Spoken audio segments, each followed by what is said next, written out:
What's up, dudes? It's a Vigorous Q&A again. And next weekend, there will not be a Vigorous Q&A because I will be in China.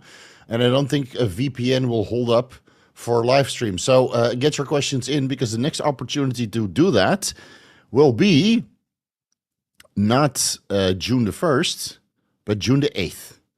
All right, so you're going to have to wait a little bit. Be patient. Be patient. Don't get upset.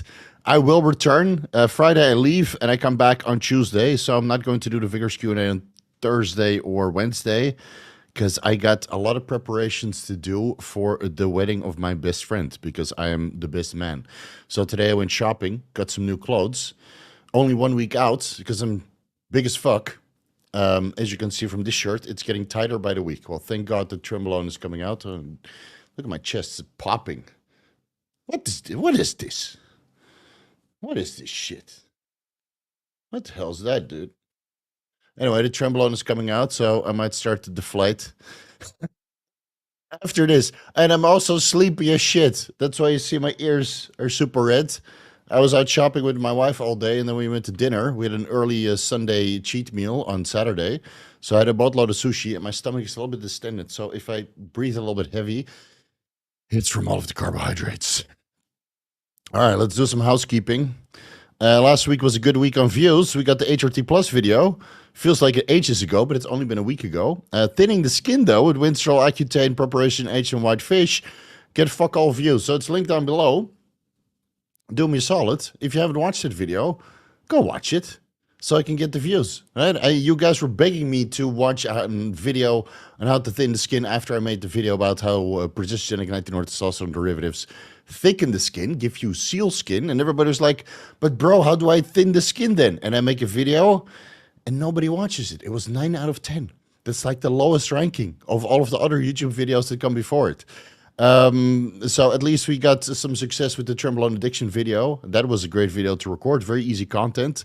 Good amount of views. So at least we made up for it. But again, watch that thinning the skin video if you haven't watched it yet. It's linked down below. Timothy Pietkowski asked me to publish and share with you guys the image and performance enhancing drug coaching survey, which is basically similar to the the drug survey of 2024, which I mentioned to you guys a couple months ago. So this is for coaches only. If you're a coach and you advise on performance-enhancing drugs and you might send some of your clients in the right direction, this is completely anonymous. So take some time to fill it in. So Timothy Pietkowski and all of his best friends over at the research labs can get some fundamental insight for more research papers because he's the only guy who actually takes information from the bodybuilding and fitness community and puts that on PubMed. Yeah. So please do me a solid and fill that in. It's linked down below. There's a funny Instagram page called the Anavar Experiment, and I would like you guys to go follow that account. Let me see how many subscribers he has now, or followers. Now he has 400. So he's basically proving to his teacher that a bottle of pharmaceutical Anavar can get more followers than his marketing course. So challenge accepted. Again, follow this Instagram page so he can get 1,000, 2,000, 5,000 followers and one up his teacher for stupid marketing course. And again, teachers are usually failed businessmen. If they were good at what they were doing, they would not be working for a school. They'd be on YouTube educating and banking just like, well, I am. So give that Instagram page a follow. That would be super cool to get this guy to 1,000 or maybe 5,000 followers. And what else? Oh, yeah. Next week, the most legendary podcast you've ever seen called the Anabolic Roundtable with Dr. Dean St. Mart and Kurt Havens and myself. It's going to be monthly. And this is different from every other podcast that you've ever watched because I went through the entire 2-hour recording and then told my editor to put up all the citations and the details. So instead of watching three heads talk, it's basically the same of all the high quality videos that I've produced on this YouTube channel. We discuss a particular topic, the study or whatever comes up. It's on the screen, good for audience retention as well. But then you actually know what study we're referencing or we're citing. Fully cited in the comment section. This is an industry first. Nobody else does this. Timestamps, everybody has those. But fully cited podcasts with the studies as overlays, good luck finding it elsewhere. Yeah, good luck. So that will be a monthly podcast. This next week we'll discuss harm reduction, risk acceptance, and if 10 years of steroid education actually made a fucking difference or made things worse, which we basically came to the conclusion that drug reuse is rampant now and it's not getting any better. And then a week after that, we'll discuss why steroids have diminishing returns at certain dosages and how you can circumnavigate that. So we'll address the biggest questions of the bodybuilding and fitness community, one fucking podcast at a time with some of the smartest people on the YouTubes. And what else? Oh yeah, and I'll make a video about if you don't want to use an aromatase inhibitor, what kind of over-the-counter supplements and practices you can put in place to keep your estradiol under control. Evidence-based. All right, so that's on the menu for next week. All right, and I got another podcast coming, but I'll keep you guys guessing. Let's start answering some questions from the members. Cold Dog Styles asks, planning on going back on TRT and pitting 20 milligrams subcutaneously daily. What size insulin needle do you recommend? Will a 29 gauge 8 millimeter be okay? I would recommend a 13 millimeter, but a 29 gauge will be okay. Rotate left and right butt cheeks being subcutaneous. Yeah, that's what I do. I pin 0.17 milliliters, so 17 I use on the insulin syringe, if I remember correctly. With the 29 gauge, but a 30 millimeter. So that's deep enough. 8 millimeters, I would say, is a little bit too short, but 13 millimeters, that's nice and deep enough. So I just go back and forth to kind of zipper up the upper glute. And then, because, there's always an easy injection mark visible, right? A little red dot. So you just go an inch to the left or to the right. Easy as that. And then you can zipper, back and forth, or zipper like outwards like this.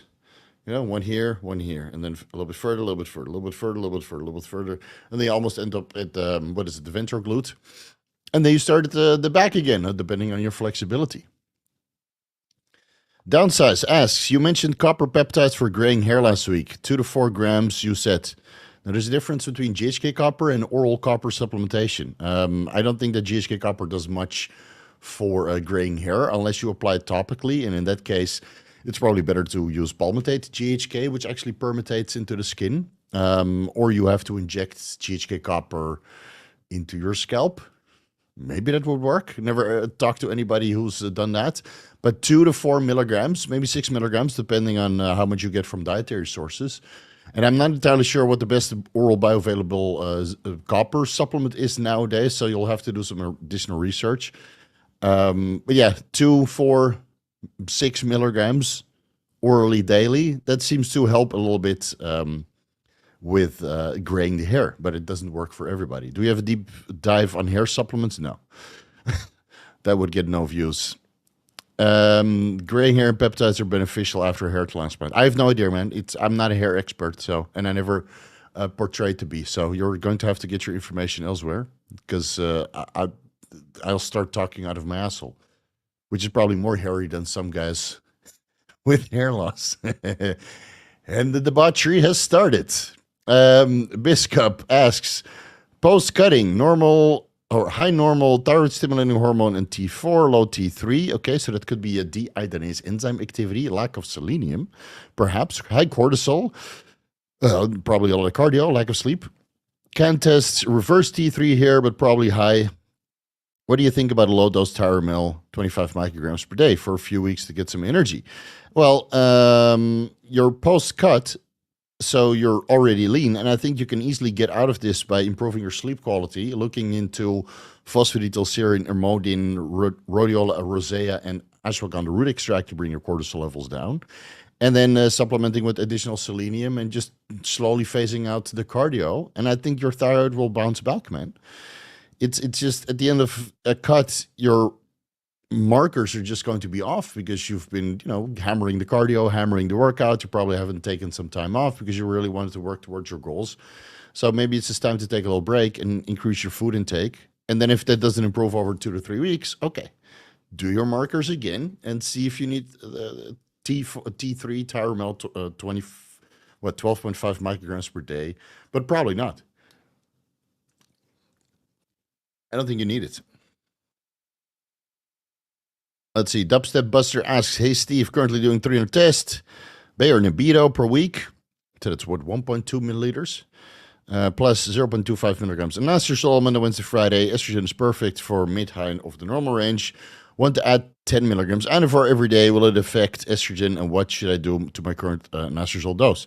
From all of the research that I've done and all of the blood work that I've seen, including my own, Anavar does not seem to appear to lower or increase estradiol levels at all. So I would say keep your test the same, keep your anastrozole the same, add in the Anavar, and then what you will see is a reduction in HDL, an increase in liver enzymes, and that's about it. That's about it.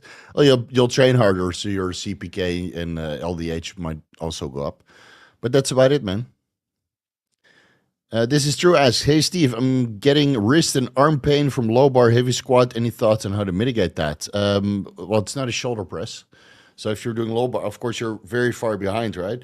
But a lot of guys, what they do, and I used to have the same issue, when you do heavy squats, you tend to press it up, and you need to let that go. So instead of pressing from here, you just hook. I can't even reach that far. I'm too swole. But you just hook. So you just keep the bar there instead of pressing. And otherwise wrist wraps. But it's you're probably pressing the bar up, which you shouldn't be doing. It's a squat. All you have to do is hold it in place. And of course, low bar is a little bit, worse on your mobility. So a lot of people get wrist pain and shoulder pain. But yeah, how to mitigate that? It's a belt and wraps and working your mobility. Deep tissue massage therapy, grass-on technique, active release therapy, all the kind of stuff to improve your range of motion. Don't be a stiff power because that's how you get injured. Dubstep Buster Duster Buster. That's it. Ask, hey Steve, in your recent video going through blood work, your SHBG has dropped significantly after going on cycle. Oh, what do you think was going to happen? My SHBG was sky high. How much of that decrease is due to your daily 10 milligrams Anavar? And how much would SHBG decrease from each 10 milligrams of Anavar in general for the average Joe? That's impossible to determine. Fucking impossible, because there's so many things that contribute to SHBG, right? Thyroid levels, your estrogen levels, your caloric intake, whether you do a ketogenic or carnivore diet or eat a lot of carbohydrates, because that affects your insulin level, which has an effect on your SHBG level. So the reduction is just going back on TRT, adding in the Anavar and adding in the Trenbolone. And after I take the Trenbolone out, which today I took my last shot, so that's coming out, SHBG might come up slightly because my overall weekly, it's not true because I'm going on Primo. So my weekly steroid intake is actually increasing from 250 to 350, give or take. So my SHBG might end up lower. And of course, my estradiol was sky fucking high in my latest blood work results, but it's probably the Trenbolone detecting as estradiol. So how high my estradiol was, I'm not entirely sure. I'm still taking the exact same dose of Varomycin, haven't changed anything. So if the Trenbolone is detecting as estradiol, but it's not raising my SHBG because it's not actually estradiol, but the Primobolan is coming in and my estradiol levels are ending up lower, and I'm not catching that in time because I'm still on the Varomycin for a week, then SHBG will also be lower because estradiol contributes to SHBG production. So, right, all these things contribute. Don't worry, I'll do blood work when I get back from China. Just estradiol real quick, so that I'm off the trend for a week. So I should notice a significant reduction, even though it's not fully metabolized, obviously. And then I'll go again mid-July. So that will be the 3rd and the 16th of June, sorry. The 3rd and the 16th. No, wait, I come back on Wednesday. Man, it might as well not even go. Might as well just go on June the 16th. Unless I go to a fertility clinic. I don't want to go all the way to Brialaus, take the entire fucking day. Morphus asks, hey Steve, can I add 200 milligrams of Deca on cutting aside with 600 tests per week, or be useless because I'm afraid of the Trenbolone sandwich? I mean, you can just increase your testosterone, but if you need the padding in your joints and a little bit of joint protection, then you can add in the Deca. But with this dose, you obviously need to increase your aromatase inhibitor because on 600 tests, you're already aromatizing. And then 200 milligrams of Deca on top, that's 800 milligrams of aromatizable compounds. And you certainly need to have adequate and proper aromatase inhibition in place. And if you're worried about that, throw in the Primo, throw in the Nandrolone, right? It depends on what you want, man. You don't have to be on the Tremboloni sandwich. Steve, if I hypothetically acquire DHT suspension, hypothetically, yeah, you have it in your hands and you homebrewed. We all know what's going on, bro. What would you advise my dosing protocol would be? 50 milligrams. Yeah, so based on all the reports that I read, I think most guys would run like 25 milligrams to 50 milligrams intramuscular daily, about an hour pre-workout. And make sure you heavily dilute that because the post-injection pain will be brutal, of course. So I would brew that in 25 milligrams per 1 milliliter, but you did 50 milligrams per 1 milliliter. Actually, I would reduce it even more, reduce it by half. And then, well, you pin and you go train that body part to kind of disperse it and minimize the post-injection pain. All right, let's scroll down a little bit because I see a lot of super chats. Corey Kelsch. All right, is there any question attached to that? Here it is. Got my blood work from Marek. Total testosterone was 650, so I'm assuming that's natural. But I told my coach I wanted to see how I would feel on the upper end of the reference range, and he recommended Enclomiphene before jumping on TRT. Thoughts? Do some research on Enclomiphene regarding blood clots. In 0.5% of the people of the clinical trials, there was blood clots detected. So that sounds like a low percentage. But if you do that times 100,000, what is it? 100,000 times 0.05 is, well, 500 people. So 500 out of 100,000 might get blood clots on Enclomiphene. And will it work? Obviously. You can also try HCG monotherapy. I have videos about this. Let me link it down below. Before TRT, try this. It's a great video where I discuss everything in depth. I'm surprised you didn't watch it. All right, it's linked down below. But yeah, it's a valid option to try, but I wouldn't try it longer than a month because of the risks. You know, the ocular changes, the mood disturbances, the blood clots, the reduction in IGF-1. I don't think that serums are sustainable. So if you want it easy, you want to pop some pills, go right ahead. 6.25 milligrams to 25 milligrams daily. Start low, build your way up, see how you respond. But if you want to do something long-term, I would look into HCG monotherapy or, TRT. Your testosterone levels are not low, but they're not, well, optimal, which I would say optimal is like over 1,000. Yeah. So start somewhere, but all roads lead to TRT eventually. Abner Kravitz, I pinned Boldenone 1 SubQ 2 months ago in my lower abs. I've noticed I have a small lump there. Tried squeezing it hard a few times, thinking I'd break it up, whatever it is, but no luck. What should I do? That's probably scar tissue. Maybe it got encapsulated. Scar tissue, calcium is formed. Maybe nattokinase, limocrinase, serapeptides, but I'm not even sure if that would work. Because, I mean, that dissolves blood clots, obviously, or at least prevents blood clots. But the structure, well, I mean, maybe the fibrinogen, it could break down, right? Nattokinase can break down the fibrinogen. That's the little bonds in between the platelets. And if there's a lot of fibrinogen, aka scar tissue, within this subcutaneous shot, why would you do the lower abs, man? Upper glutes. The last place people look, unless you're gay and you take it up the ass all the time, okay, that is the first place people look, right? Your company. But most of the time, your upper glutes is covered by boxer shorts. And if you're a heterosexual, then you're obviously, well, you might get grabbed from behind. But, I mean, it's not somewhere that your girlfriend or wife is going to like, hey, what's going on there? They'll be focused on the front, bro. So don't do SubQ shots in your abs. I wouldn't even pin GH there. I pin anything that's covered in the boxer shorts. And otherwise, maybe in the chest, some IGF-1, some Anabolics Anonymous, Stampede, right? The good stuff. But yeah, I wouldn't do SubQ shots in the abs, man. There's so much veins there. So it's probably scar tissue. And if you already try to squeeze the shit out of it, a Graston technique with the little tools, and maybe nattokinase, serrapeptase, and lumbrokinase, but I doubt that would actually work. Alternatives to Marek Health for Canada. I know there's one clinic that is looking for shit. What is this? I don't know if I saved it somewhere though. Oh yeah, here, Region MD. I'm not sure if he can work with you because I don't think he covers everything, but I'll link it down below. This is a guy that has helped some of my clients on TRT. It's called regionmd.health. Have a look. Tell him Steve sent you. Coach Steve, that is. Coach Vigorous Steve. That's what I know. I don't get a kickback, but right, if you want some out-of-pocket blood work and perhaps TRT, then I don't mind sending you in the right direction. Best spot to pin Cerebrolysin. Leo Longevity said neck or traps, but does it really matter? No.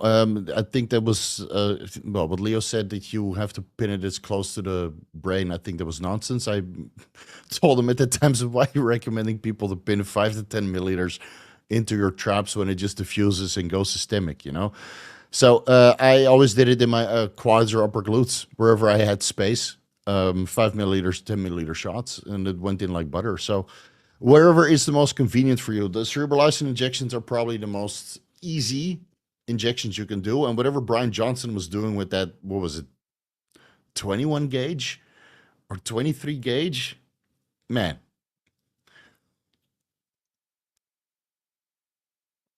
You can pin that with a 29 gauge, man. Or 27. Your thoughts on BAM 15? Can it be combined with NMN 5-amino-1-MQ? I don't know what BAM 15 is, but let me Google it.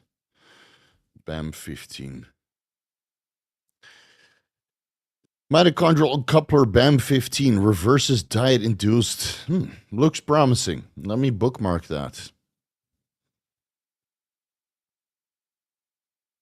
Is that already available?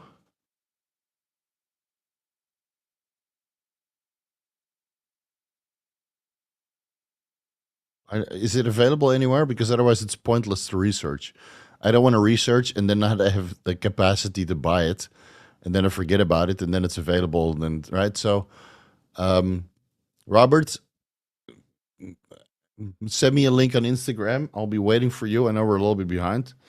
Send me a link where you can purchase this, and then I'll look into it. But if there's nothing to purchase, then I don't know. It's kind of a waste of time. So, NMN and 5-amino-1-MQ, bliss. Consistent fat loss and good energy levels. Andrew Garcia, what's your opinion on vegan protein powder? Has a complete amino acid profile? I don't think so. I think it's lacking leucine, but a couple other things.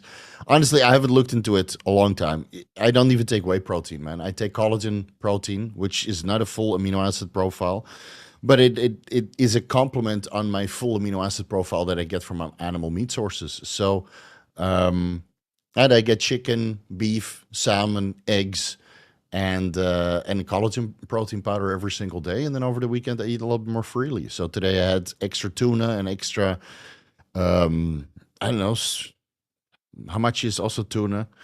And I had a lot of different sushis. So I had all the sushis, all the sushi rolls. So I don't know. Vegans always look a little bit sickly to me. So, and they're every time I see their blood work, their hemoglobin A1C and their fasting insulin levels are absolutely sky high. So I wouldn't say that that's, if you have to choose a diet between vegan and carnivore, I would say that carnivore is healthier if you're willing to restrict your calories to 2,500 per day. Because as soon as you go over that, then you have to supplement with butter and cheese and all kinds of saturated fats. And I don't think that's healthy either. So just follow a balanced approach. Yeah. And otherwise, you have to supplement with BCEAs. But, you know, BCEAs are made from hair. What is it made from? It's not very vegan approved.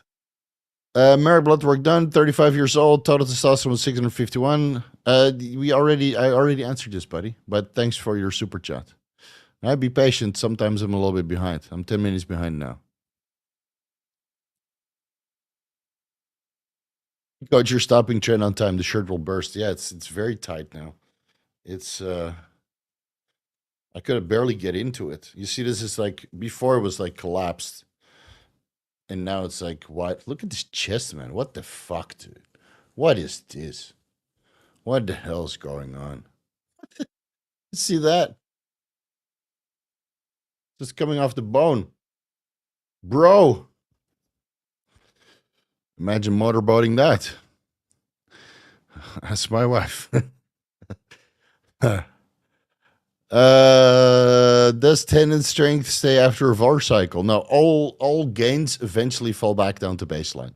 Right, the myonuclei and the muscle memory remains, but the fullness and the strength and the tendon strength and the mood and the neurotransmitter alterations, it all goes away. That's why steroids are so addictive. How reliable is your test for testing boldenone? Well, it's based on the color, right? And if you're colorblind, it's a little bit difficult. Is this yellow? Is this orange? Is this brown? So it can only detect what it, if it's the active pharmaceutical ingredient or not. And they're very expensive. I think Janoschik is way cheaper, and they actually give you a milligram count and give you the purity. So I would send that over to Janoschik compared to Roidtest. Or trust your source. I mean, there's plenty of good sources out there.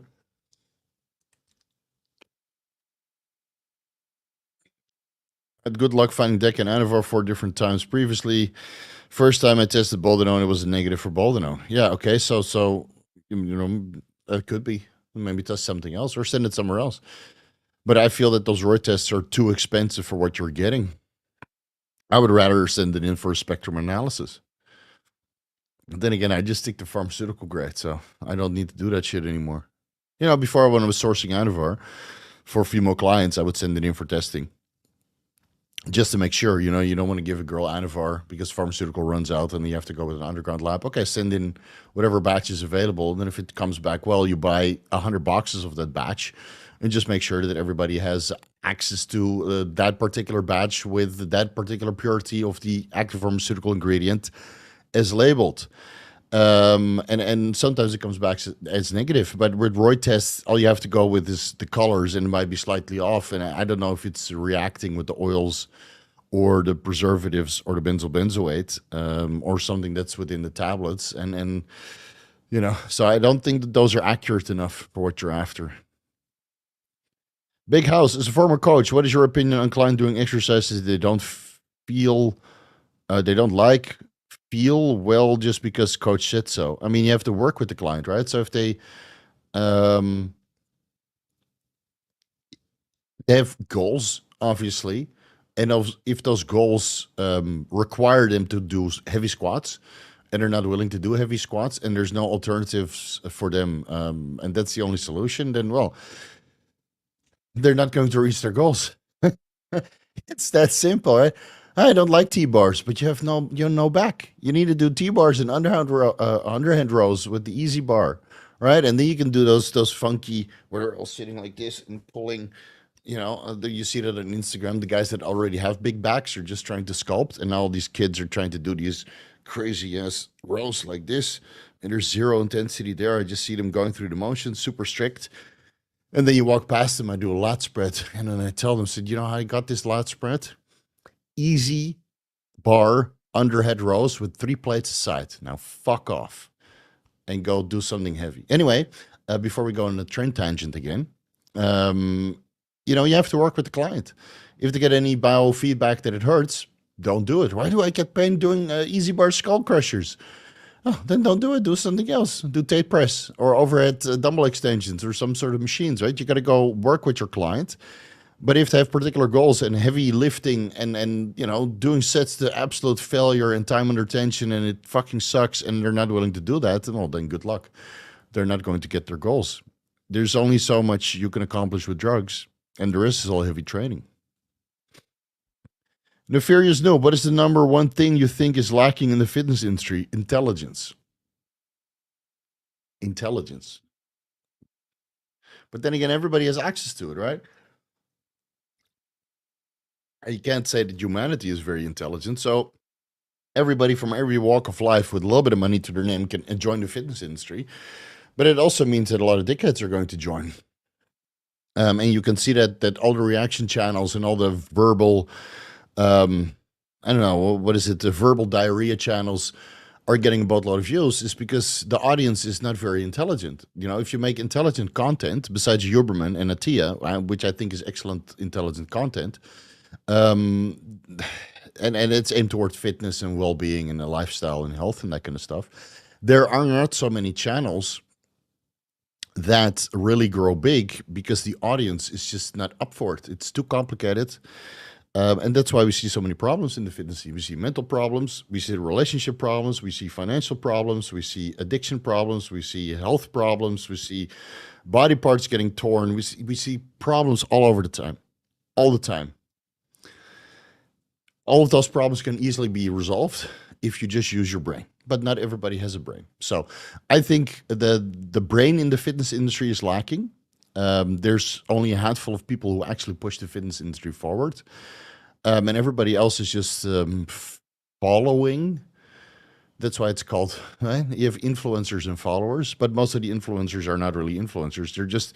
They're replaceable, right? And you see that happen all the time. They get an injury, they have to shrink down, and they did their audience retention and everything, and it just falls off because it was solely based on a look, not of their personality or not based on the content that they can provide, right? The education that they can provide, the life-changing information that they can provide. So I come off cycle, my channel grows because I still have high quality content. I go back on cycle, my audience still grows. But all these guys that are in the fitness industry, I mean, Tren twins, for example, if one of those gets an injury, they're done because there's nothing there. There's nothing there. I'm sure they'll make a reaction to this. These guys you will forget about in a couple of years, right? There's guys like that, and then this is basically 90% of the fitness industry. All these influencers, they're all replaceable and all forgettable, and they'll come and go, and hopefully they'll make some money and invest that. But there's only a couple staples that will be here for decades. Yeah, and then time will tell, right? So I've been here for 25 years. And I plan to continue for a whole lot longer, albeit in less capacity because I have kids to raise at one point. Big House. How significant is the feeling, or how significant is the freeing up thyroid hormones effect from Anavar? Is it dose dependent? Yes, of course it's dose dependent. But lowering thyroid binding globulins from Anavar is not exclusively reserved to Anavar. It also helps with other steroids, but in a lot of steroids, it simply hasn't been investigated. So with Anavar, it's been investigated because, of course, they're looking at Klinefelter and Turner syndrome, which thyroid hormones are important because it helps with growth, obviously, in cases of stunted growth. So they investigate that. But I mean, with Trenbolone, who the fuck cares, right? It's not made for humans, so they don't really investigate that, and so we don't know, right? There's a lot of steroids where we don't know, and there's a couple steroids where it's established. So I think that all steroids free up thyroid hormones by lowering thyroid binding globulin, and that just means that it's probably also advised to supplement with a little bit of T4, even if you're just doing a basic cycle of test Anavar and maybe some Primobolan. And especially when you get older, and you could supplement plenty of iodine and selenium and eat healthy, all the carbs and stuff. But by freeing up the thyroid hormones, your available T4 to convert into T3 and your available free T3 to boost metabolism is just higher. But it also means you go through it faster, just like your SHBG drops, and now you have more testosterone free in the bloodstream being available to aromatize or 5-alpha reduce. Right, so then we have to put other practices in place. So things speed up. Let's put it that way. You go on steroids and things speed up, whether that's growth of the hair, the skeletal muscle, the nails, the skin, etc. And metabolism regulates that, including thyroid hormones. So that means you have to eat more and pay attention to your micronutrients so you don't get yourself into a deficit. What's a good female entrepreneur HRT protocol? That has to be customized. You can't just give a blanket statement for that. It could be low dose testosterone, could be DHEA, could be just a nootropic stack. Female physiology is very complicated, and I would not give a blanket cookie cutter approach for that, because what we do with my wife or did with my wife is completely different than I did with some of my female clients. But with men, it's pretty much similar. It's a starting point with exogenous testosterone, and then you build from there. But for women, DHEA, exogenous testosterone, estrogen therapy, nootropics. There's a lot you can look into. I do have 3 videos about women. Well, that's not really for TRT, right? Just watch the entrepreneur, the HRT or the entrepreneur deep dive video series regarding the neurotransmitters, and I think you'll already get a lot of good suggestions.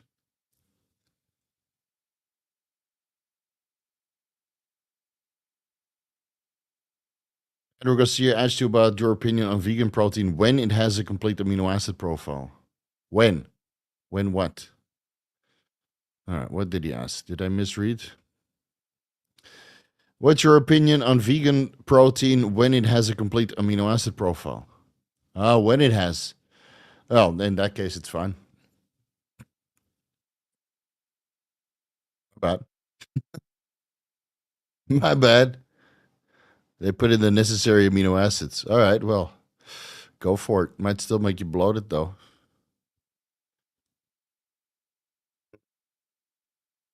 There we are. Sharp Home Solutions. Will microdosing insulin 1 to 2 IUs before cardio lower blood glucose negate the efficacy of Yohimbine? Not from my personal experience. So it's the 1 to 2 IUs. Obviously, that lowers blood glucose levels to the point you start to release glucagon. In the meantime, you go hypoglycemic, which is not for the faint of heart. Again, this is only done by bodybuilders, guys. This is not done by general gym rats. And you have to do this at home with some sort of glucose or branch chain amino acids on standby, some Gatorade, because if you go too hypoglycemic and you don't know how to ride through that, then you obviously need to, get yourself out of that situation. So, but no, from my experience, the insulin metabolizes quite quickly. The blood glucose drop is also quite short, maybe 5 to 10 minutes. Then glucagon gets released. And then in the presence of Yohimbine, the dumpage and the release of adipose tissue is significantly heightened. So you take Yohimbine with 100 grams of carbs, well, then it's a different story, right? Because if you take 1 to 2 IUs of insulin, it lowers your blood glucose levels. Your insulin sensitivity is quite high because you're literally doing activity. That insulin might not even reach adipose tissue. So it's the insulin sensitivity will mitigate any kinds of negative effect that its exogenous insulin would have on adipose tissue, and the Yohimbine would still work. And then the glucagon comes into picture, and the norepinephrine, noradrenaline, and then the fat loss is substantially heightened. Again, not for the faint of hearts. Hey, Steve, from a boxing and MMA standpoint, what does Tren and steroids do to your cardio? It destroys it. Don't even try. Will you have an advantage in a fight? No, you will not. Tren is not for endurance, contact sports, or anything like that. So I'll link the MMA or mixed martial arts. Should change the title.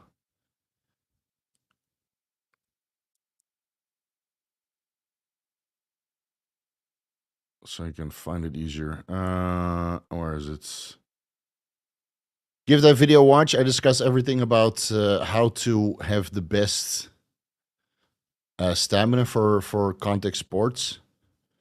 MMA. Add that to the title.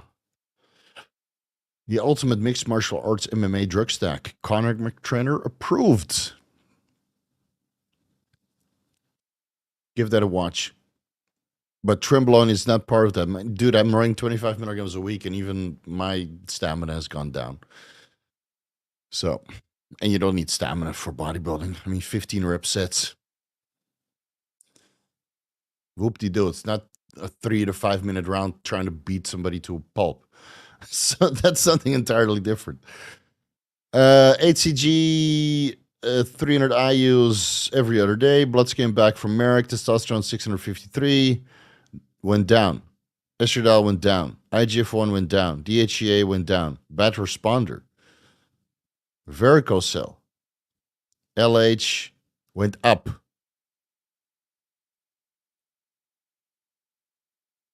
I don't know what's going on there. HCG 300 IUs. So you're running 1,000 IUs. Everything should be up, man. Besides your LH should be down. So I don't know what's going on with the HCG, but I would contact the guys from Marek and ask them for some clarification because this should not happen. So maybe it's got denatured in transport. Uh, no, this doesn't make sense to me at all. This does not make sense to me at all, unless it's secretly 11.5 milligrams triptorelin and you're basically castrating yourself. This should not happen. So contact the guys from Marek Health and ask them or explain the situation because I don't have an answer for you. This should not be occurring. It has nothing to do with bad response. It just means that something is going wrong, and that's why you have the healthcare provider to discuss these kinds of issues because they're writing you a script, right? So see what's going on there. I don't know. Show me. Hey, Steve, are there any supplements you would recommend to combat nervousness before job interviews, dates, public speaking, saffron extract and L-theanine? Theanine? Theanine. L-theanine.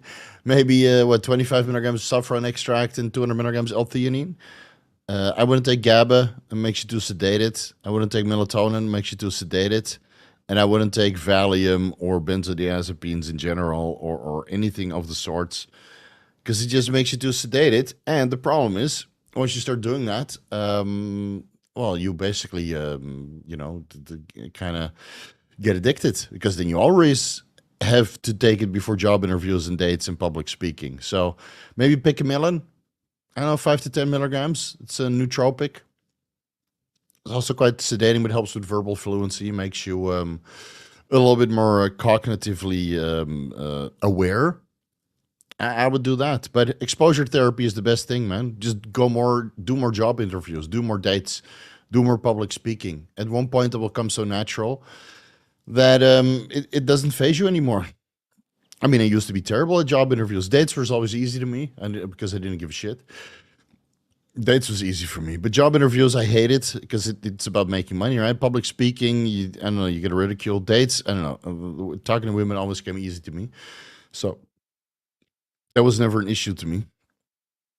But yeah, the more job interviews you do. Like I had a period where I was looking for jobs, and you just go after job interview, and I even went to the ones that I didn't want, and then you get accepted. I'm like, sorry, I was just here for practice. But you waste your times like that. So, well, then I'm better for the job that I actually want because you're only offering a couple thousand euros a month, but I want double that. So fuck off. You know, it works two ways when with those job interviews because they'll send a lot of guys away and you can just go there. I mean, job interviews is basically like casting for movie stars, right? A lot of guys would go to casting just to get experience. They don't even want the roles and then they might turn it down. But at least going to casting, they do several roles. They get several different parts. They can, experiment a little bit, get the feedback, and then if it get taken, then they can decide if they want to go through the ringer of doing the actual job, if it's worth their money or not, based on the contract that they're provided. Exact same thing with the job interview. Just send out your resume, do as many as you can. You're obviously not employed, so you have time, and the rest of the time you rank in dates. And public speaking, I mean, that usually comes hand in hand with job interviews, weddings, or funerals. So I've had many an opportunity to speak at weddings and also at funerals, unfortunately. And it just it gets easier as you do it more often. So you don't need fucking Valium or stuff like that. Yeah, and Engineered Truth just said it right below you, L-theanine, bro. Difference if I inject bilateral versus SubQ IGF-1 LR3. I think the pump is better if you inject bilateral. Will you get any localized growth? I don't know. Run a milligram per day. So that's what, $50 a day? Shit. You're probably better off taking like 12 IUs of growth hormone.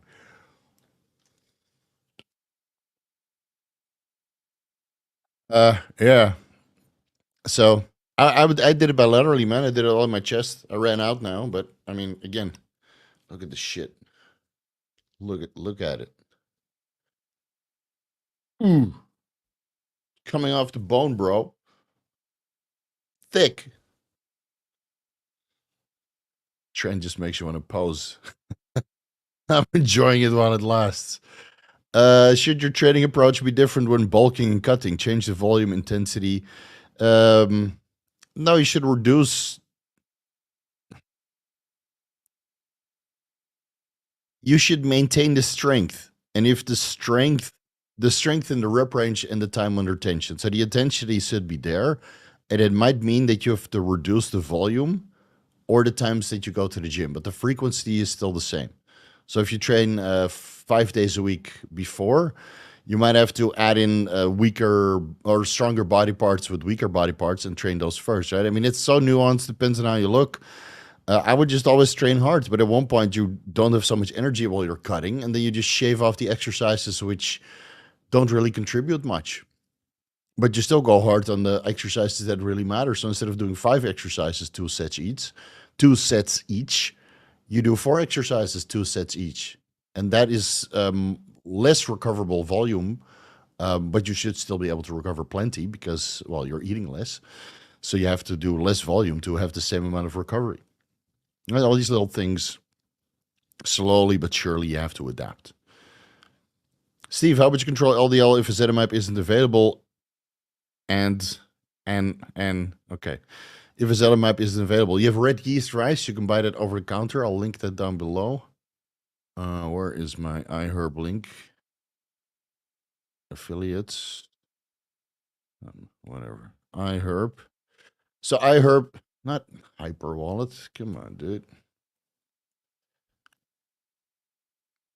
Red yeast rice. I think Thorn has one. Yet red yeast rice. Zeros. There we go. Link it down below. So you can just buy this over the counter. It inhibits one of the steps in cholesterol synthesis, similar to a statin. It's, I think, lovostatin, just a natural one. And that 900 milligrams per day is usually enough to prevent your body from making excessive cholesterol. And thus the transport of cholesterol can be reduced. And LDL levels, low-density lipoproteins, again, it's a carrier protein, carrier cell, not the actual cholesterol. It contains cholesterol and triglycerides, but it's not the actual cholesterol. Cholesterol molecule looks like a steroid molecule. That's what steroids are based on. And a low-density lipoprotein is a protein carrier that contains cholesterol and triglycerides. So you lower the amount of cholesterol that your body produces with red yeast rice, and then low-density lipoprotein levels over time also go down because there's less cholesterol transport required. Yeah, and daily fasted cardio, of course. That helps also because there's less triglycerides in your bloodstream. What's a good alternative vegetable besides beans? Trying so hard to find a suitable replacement for them for whatever. I want to make something hearty like a stew. I do not know the micronutrient breakdown of beans, but beans are pretty good. I mean, rice and what is it? Black beans? Sign me up, dude. Oh man, sign me up. And some beef stew. I bought a lot of sushi today, but I'm still hungry. White rice, black beans, and beef stew. Yeah. Fucking awesome. Anyway, I don't know replacement. Lentils.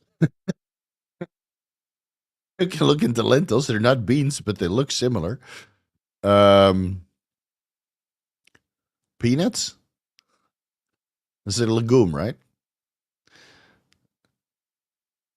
Needs to be at least lower on the FODMAP score.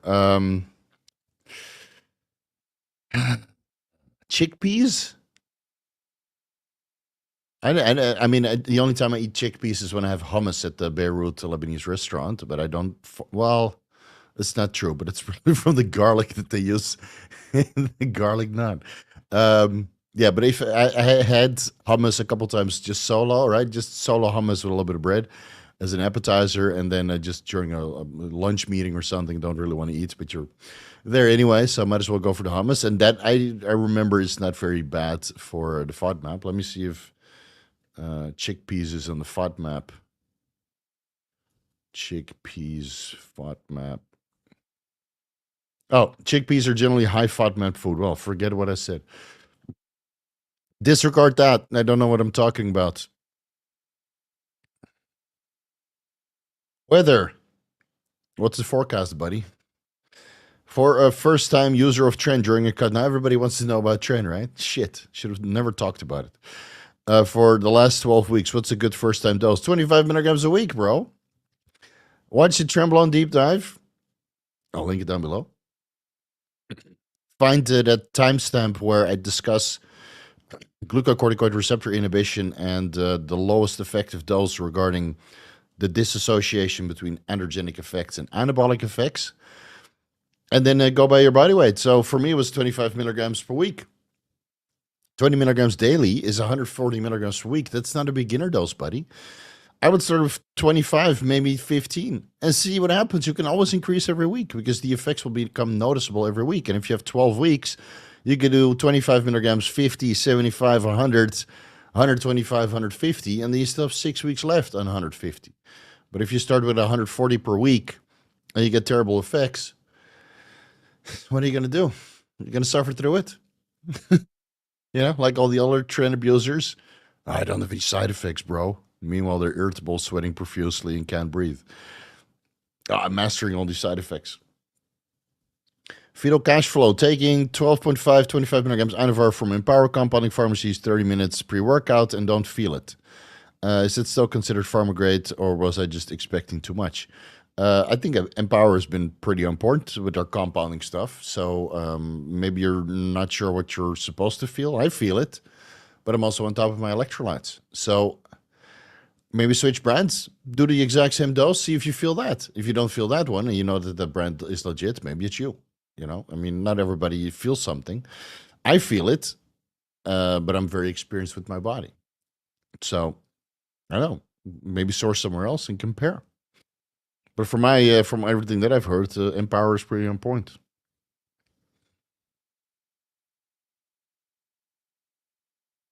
Best advice on concussion recovery over deal with daily headaches. This injury happened years ago. MRI, etc., shows that I'm all clear. Only supplement advice.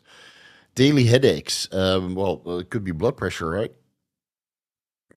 When you have tension headaches, I made a video about that. Tension headaches.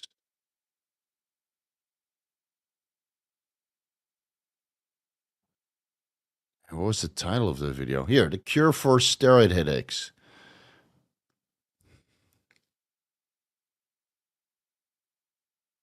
Of course, it got fuck all views because it's such a niche. 5,000, yeah.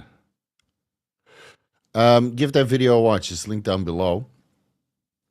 It could be that you're holding your breath while training. It could be that your blood pressure is too high. It could be that you're magnesium deficient and thus your blood pressure is too high, or the transport from your blood vessels into your blood-brain barrier, there's something impairing there. So try to fix those underlying issues first, and then maybe look into Cerebrolysin for concussions, because that is very beneficial for traumatic brain injuries even years later. So 5 to 10 milliliters, maybe up to 60 milliliters Cerebrolysin per day for a month. Again, do some research, read some anecdotal reports. I'm sure there's something on Reddit regarding concussions and beneficial effects, and then you'll have to find out that dose, because I'd never had a concussion, and I never ran more than 10 milliliters Cerebrolysin twice a week and 5 milliliters on the other days. But some guys have to go pretty high. Now, Cerebrolysin is pretty magic, from what I heard from some people, if the dose is high enough for what you're after. Steve, do you know if it's terrible difficult to add an ester to esterified steroid suspension in a homebrew count? Yeah. It's not something you can easily. That's true biochemistry. Like homebrewing is just dissolving shit. Right? But acetylating to make a Trenbolone acetate, that's different. That's different level, man. Anyway, I wouldn't know because I'm not a biochemist.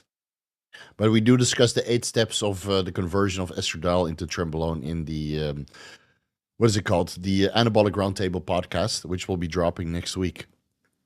So yes, Trenbolone is usually made from estradiol as a starting point. Yeah, who would have known? Who would have known?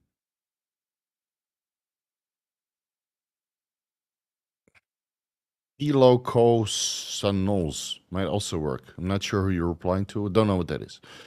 But hopefully somebody gets something out of it. Hey, Steve, how should I front load EQ if I want to use 200 test, 200 EQ in a 1-to-1 ratio? Just add it in. You don't need to front load anything. If you're already on 200 test, you just start 200 EQ, and at one point you get the benefits. Don't do front loading. That's not useless. Hello, Steve. Do you give good advice to these young people? Well, I'm not sure about that. Maybe a little bit older too. You learn things by doing them and not by taking just some substances. Thank you for what you're doing, Uncle Steve. All right. Nice bicep. Is it my bicep? It's not my bicep. Too bad. Almost looks. I gotta flex harder. Thank you, man. Much appreciated. Again, it's this kind of content is for people who want to approach it with an open mind and learn something in the process. But not everybody is willing to do that, unfortunately. Bad idea to mix 20 to 30 milligrams THC edible, 12.5 to 25 milligrams Anavar, and some pre-workout with caffeine before heavy workouts. Oh, maybe that's why you're not feeling it, buddy. The THC is very sedating. And why would you numb yourself with THC? Again, some guys get a better workout out of it. I get it. But I'm not a big fan of THC, man. It just makes people so fucking dumb. It's just since weed got legalized here in Thailand, they just see just people just losing their shit and being total fucking degenerates. So, and guys, I grew up in Holland, right? So I was surrounded by chronic weed smokers all the time, and I besides a couple artists that actually did something with their lives, I can't say that any of those people that are chronic weed users or THC edibles or CBDs or whatever accomplished anything. So I would not do it. I would just stay away from it, man. If you want to take some drugs, do it once in a while, but not every day before the workout. You're already taking. I feel like marijuana helps with my mind-muscle connection, but are you also, banking on all of your capabilities, or your libido is still great? You're productive. All these things matter, man. Anavar is great for mind-muscle connection too. So maybe it's the THC that is blunting the feeling of the Anavar. Maybe that's it. All right, we got through all the super chats already. I'm great. I've been craving something like beans for a while, but since starting eating lower FODMAP diet, I have just honestly been starving for something like a black bean beef stew. It's killing me. Haha, that's it. You could still eat it. The black bean beef stew with rice is still healthy. You just got to limit the extra garbage that you throw into the beef stew and limit your rice intake. You can still eat it. You just got to manage your calories. It's all healthy food, man.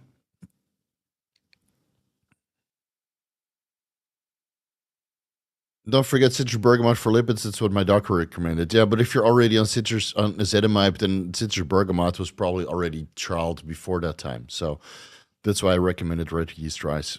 But yeah, you can give citrus bergamot a try, but it's weak.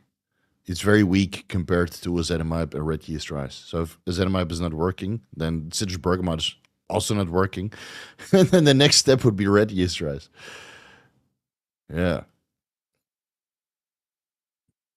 APCHA, should I add NPP to my 300 test primo bulking cycle? Sure, if you want. You don't need my approval. Start a low dose and build your way up as needed.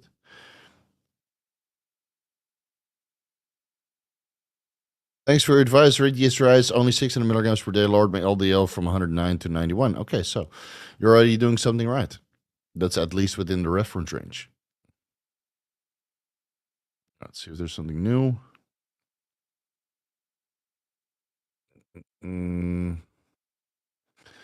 Are you going to grow back your hair? No, man. Hair is overrated.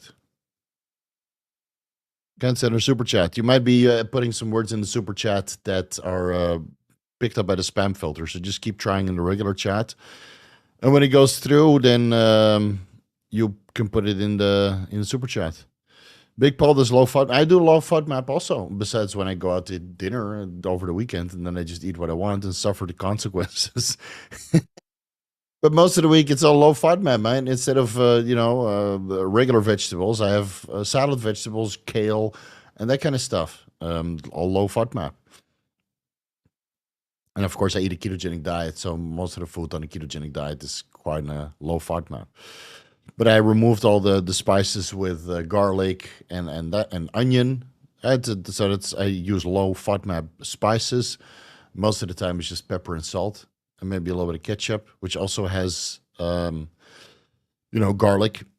But then it's like a dash. It's like a measly dash just to flavor the stuff. So yeah, go as far as you need to take it, man.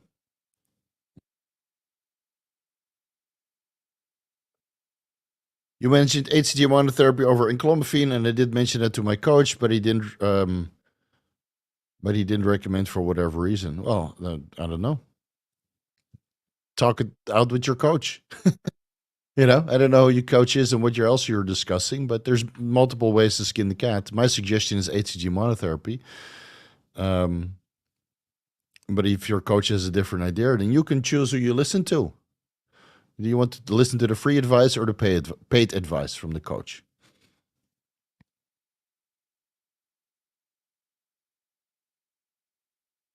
Does the potential myopathy from ezetimibe increase risk of injury at all?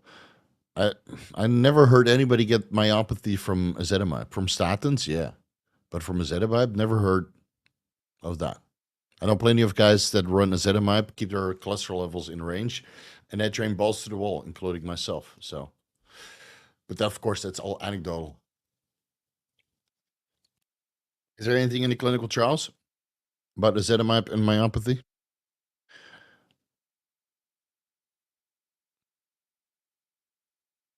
Or myalgia? Yeah. Ezetimibe is only rarely reported to induce myopathy. Statins can cause myopathy. I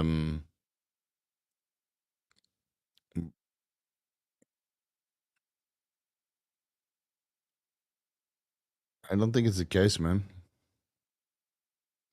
May induce myalgia in patients who are intolerant to statins. Yeah, of course, everything has side effects, right?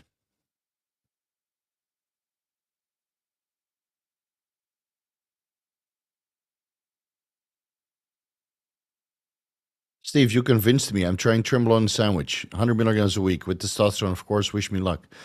I'm not in the business of convincing you. I gave you the information so you could make better decisions. And you clearly didn't pick up on my advice to start with a low dose. But that's okay. We'll see you in 2 weeks with side effects. And then I get to tell you, I told you so. And then again, I started my first cycle at 300 milligrams Trembolone enanthate. Did not end well. But we didn't know any better, man. We had all these stupid retards in the forums just giving terrible advice. So I had to learn the hard way. It's not like those guys presented a 1 hour deep dive on Trembolone with full citations like I did. So I could make better decisions, right? I didn't have access to that kind of stuff, so I'm giving back the best I can.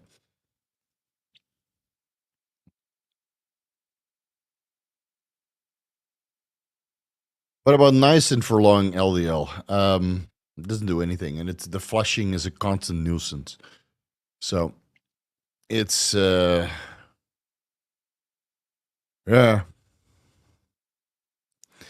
What's your take on vitamin B6, P5P being toxic? What is it? Lucas Owen from Boost Your Biology has labeled vitamin B6, P5P is very harmful. Well, I know, do your own research and then see what's going on. But Lucas Owen does have a little bit of a tendency to fearmonger. But then maybe his audience is the kind of people that need that don't take care of themselves. I don't know. I haven't checked in with his YouTube channel in a very long time, so I'm not sure what he's talking about as of recent. But yeah, if there's some scientific evidence that shows that it's toxic, then don't take it. But I wasn't able to find very compelling evidence that it's very toxic. And then again, you have to look at the sample size, any COA factors that's included within, and the dose. I mean, it's a compound that you produce yourself, for fuck's sake. You know, you have vitamin B6 and then you activate it into the peroxisome 5 phosphate. Is that correct? Vitamin B6 per oxy pyroxidine 5 peroxidol 5 phosphate. It's been a minute. So you produce this yourself in the body. So what's next? You know, methylcobalamin is toxic. I don't know, man. It's like the same people that say that ashwagandha root extractor is toxic, or the same kind of people that say that lion's mane is, the structure brain. I mean, some people are just not meant to take supplements because they get the most adverse reactions from the smallest things because they don't have a firm grasp on their health. But I think if you have a firm grasp on your health and you eat right and you exercise and you've been doing that for years, right? You treat your body with respect, not like a trash can, where enzymatic reactions in your NAD plus levels and NADPH and NADP and everything else, all the enzymatic reactions are just not functioning correctly to the point you can't even metabolize things properly anymore. Like you treat your body like a waste disposal, and then you add in something that might have a 0.0001% chance of messing you up. Yeah, then you might get unlucky. So I don't know. Treat your body right first, and then worry about little things being toxic. Because every time I see somebody get an adverse reaction, all you have to do is look at them and you see that they've been treating their body like trash. So I don't take it too serious. But yeah, if there's some scientific evidence for it and it's compelling and it's multiple studies, then maybe. I can't remember reading any of that when I did research on it. Hey, Steve, best time to take Tatka with or without food? It doesn't really matter. Just take it. Do you like Nandrolone? I'm almost done with the preparation, so I should be able to record next week. But of course, then it will not come out until after I come back to China. So I think within the next 2 weeks it will be online. Yeah, unless it's really a lot to record. There's pages upon pages of notes. I just got to trim it down a little bit. Yeah. So Nandrolone at low dosages, I would like it. 50 milligrams to 200 milligrams, but no more. It's been well researched. So there's a lot of studies on cardiac toxicity and neurotoxicity. So, and even though those studies have not been performed on other steroids, so you can't say with 100% certainty that other steroids are not neurotoxic or cardiac toxic because those studies aren't there. I inherently think that all steroids are neurotoxic, cardiac toxic, and kidney toxic, especially at higher dosages. So I like a low dose of Nandrolone. That's it. How do I? Corey asks, how do I properly tell him to fuck off and that Daddy Steve recommended HCG? Also, what's HCG roughly cost through Marek? I have no idea. I have no idea what their, but I know that in the United States, HCG is very expensive because of the current, administration. So vote right the next time. Yeah. Then again, the two candidates right now, I would personally not vote for any of them. Yeah. Then again, what does it really make a difference if you go vote? I don't know. You can say that you voted. Anyway, that's besides the point. I don't know how much it costs. It will probably be expensive. And you don't have to tell your coach to fuck off. You can decide who you take advice from, man. Do some additional research and then see who you want to listen to.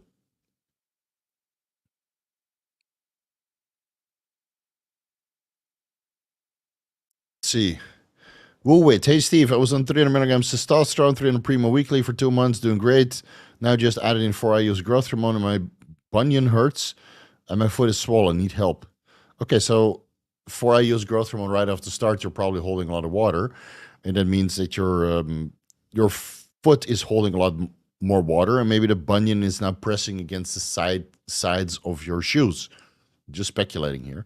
So you need to take the growth hormone out, let off the water dissipate. In the meantime, you're going 5,000 milligrams taurine per day over 1,000 milligram servings with each meal. So 5 meals, 1,000 milligrams taurine every single meal, and increase your potassium intake. And then wait for all the water to dissipate. Wait for your taurine and potassium stores to saturate, and then you start with the 1 IU and you increase with 1 IU every 2 weeks.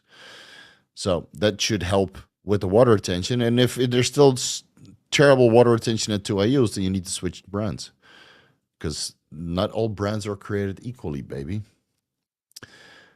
Captain Flint, 10 weeks into a diet, 1,000 milligrams a test, figures 25 milligrams wouldn't be noticeable. On 1 gram a test, I shall yield to your wisdom through 25 milligrams. Okay, so just start 25 milligrams Tren per week and increase week by week. I mean, it's terminal acetate, right? If you do daily subcutaneous microadministrations, I noticed it within 3 days, dude. I'm like, oh, fuck. Trenbolone is kicking in. And then a week later, I was like, oh, holy mo, you look down. You see all these, well, now it's end of the day and I had a lot of sushi, okay? So you see all these microveins, right? Can't see it now. Yeah, all this stuff, especially when you wake up.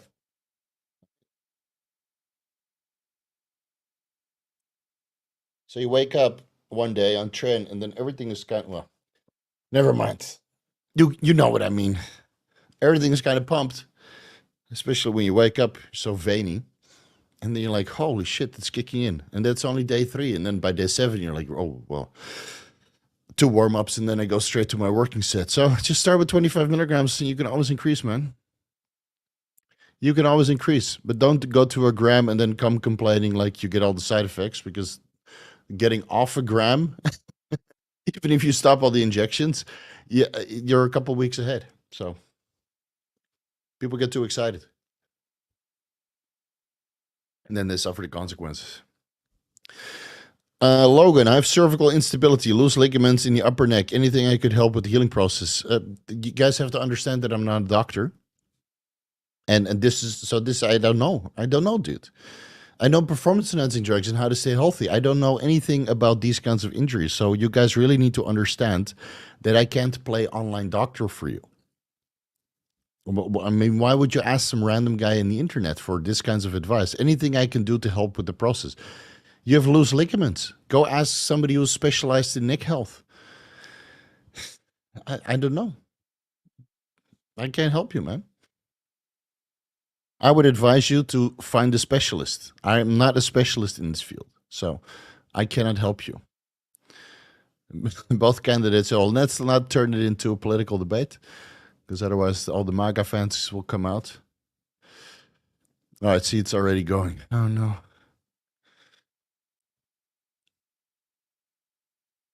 After 40 years on this planet, I would say earn your money, keep your money, keep all the money, or invest the money that you kept, and then don't tell anybody about it.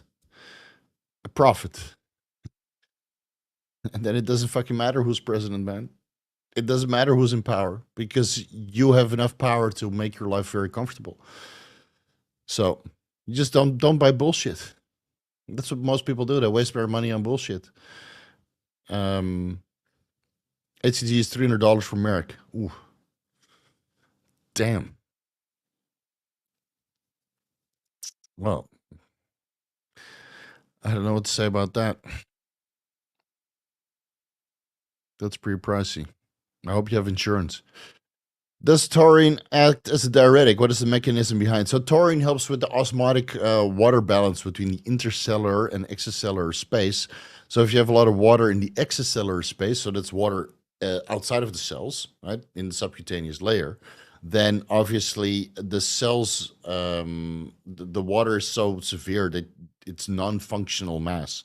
But if the water is able to freely go in and out of the extracellular space and diffuse into the endothelial, or so that the endothelial are going into the blood vessels, or into the, what is it called, the lymphatic system, then of course it can be pumped around, right? So it can go into that area of this tissue area, but it can also come out. And if you're taurine deficient, it just gets in there and it's stuck.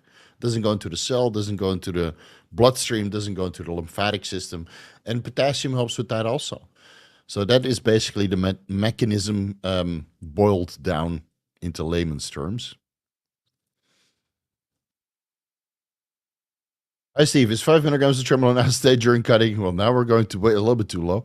To help preserve muscles, should I start at the beginning or for cutting? Wait a bit.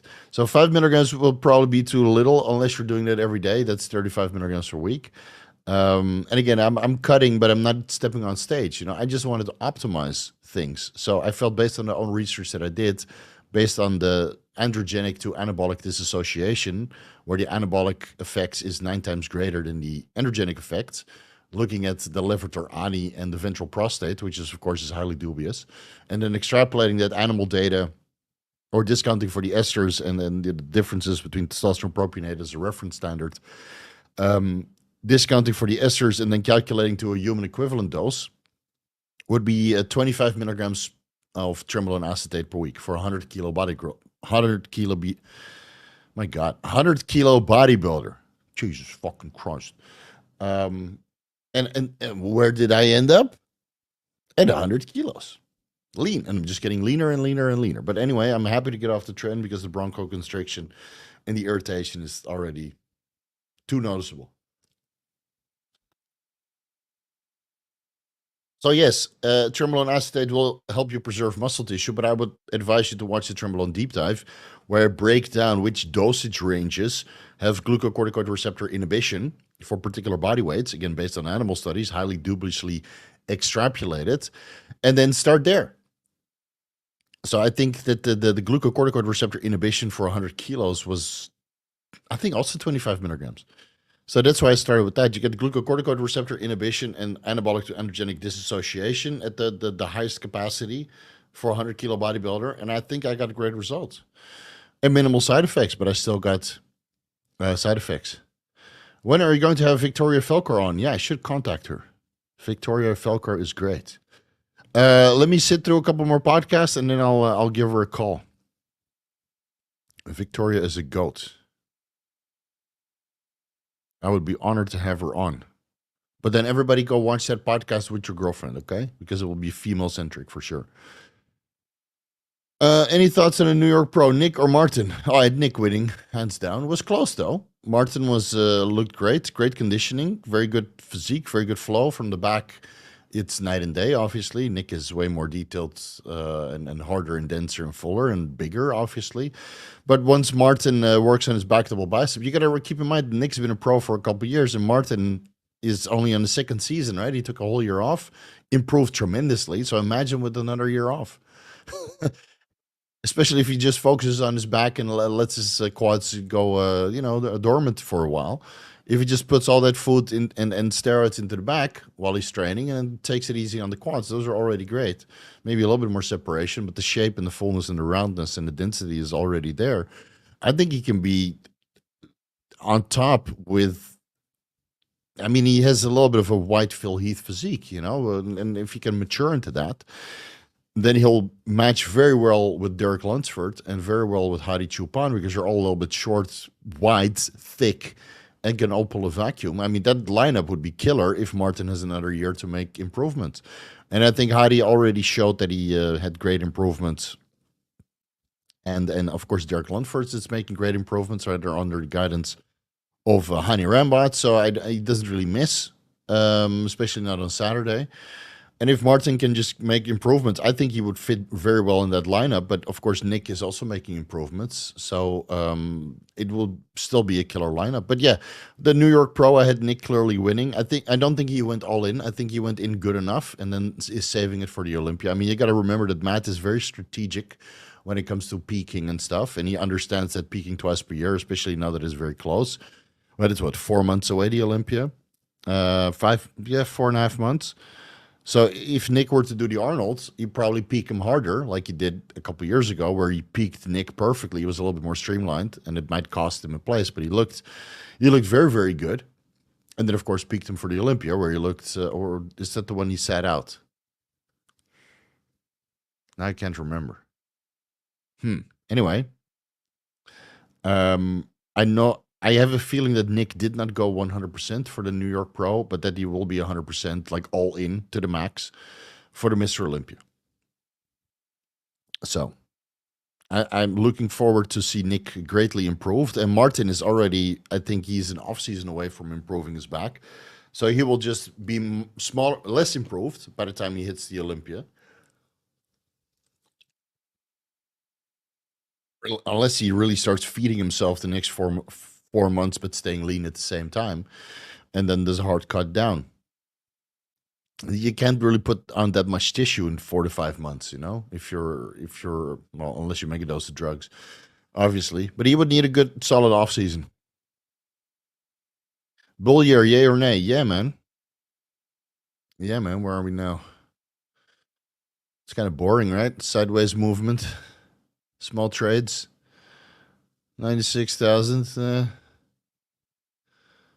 No, this will be a bull year, man. At one point it will start, and then it will move up until early mid 2025, and then you start laddering out, and you buy back in a year later at whatever the unit price is, or in the small trades on the way down.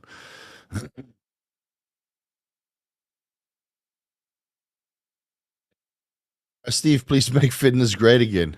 Well, I make responsible performance enhancing drug use great, but fitness, I don't know. I posted 2 training reels on my YouTube or my Instagram, and I got like half the views I normally would get. People don't care, man. People really don't care.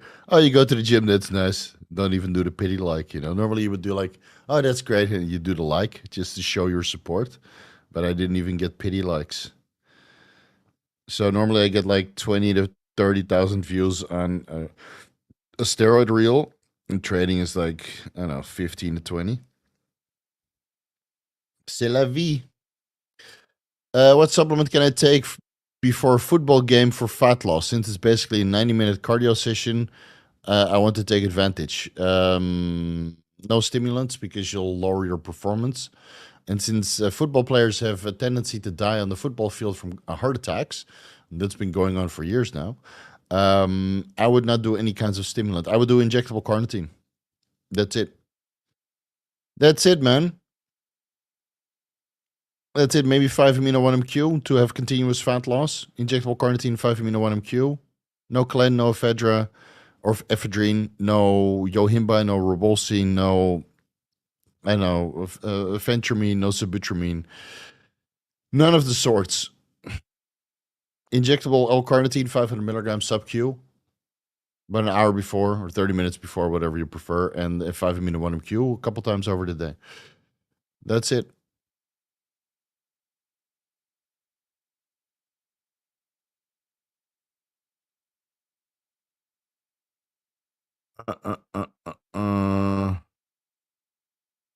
Now, that is what I call an answer a Turing question. See if your knowledge is impressive. I try, man. I try. I try to stay on point. All right. Guys, if you keep repeatedly ask the same questions, I'm just going to put you in timeout. It's that simple. Ask me about scars again, and you're permanently blocked. Fucking super chat, don't be a cheap bastard. I mean, you see how many people super chat? If you want your question answered, just send it $1 super chat. I'll see it. But spamming it in the chat, what is the best score thing? What's the best score thing? And after 5 times, I just want to punch you in the face through the computer screen, man. Needy little bastards. Hey, I'm 26, looking just to hop on testosterone for life. The lady, 27, and I are trying to conceive and want 3 kids. Okay. Should I start testosterone HCG after the first pregnancy, or wait until the third one and just go on testosterone? I don't know. That's something you're going to have to decide, man. I can't decide that for you. You want 3 kids, you're 27, your wife is still in prime or at least in good fertility standards.